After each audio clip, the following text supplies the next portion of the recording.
Kas yra iš tokių crazy dalykų, ką sugalvojo padaryti iki 2040-ųjų? Crazy dalykas yra, jie pasileis, pavyzdžiui, 26 metais skraidančius taksi, reguliarius skrydžius. Ir tai bus, pirmasis miestas pasaulyje, kuris tai gyvendins. Ir tai yra žmonijos ateitis. Ir miestai dėl to varžosi.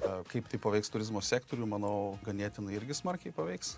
Teigiama prasme. Kas dar į tą planą yra įtrauktas, sakykime, tai aišku, pagrindė yra daug infrastruktūrinių dalykų. Ten, pavyzdžiui, apžiedinti metro sistemą visą Dubajų. Nes dabar, sakykime, eina metro sistema, sakykime, Sheikh Zayed Road yra pagrindinė atšaka, tai yra planas tiesiog. Ir jie po truputėlį įgyvendina jau, tai yra atšakas paleidžia ir stato. Apžiedinti, reiškia, visą Dubajų, padaryti dar intersectionus, tai ir miestas taip auga. Tai vystytojai, jie žino, kur bus tos metro atšakos, tai yra viešai paskelbta, jie kuria ten didžiulės gyvenvietės.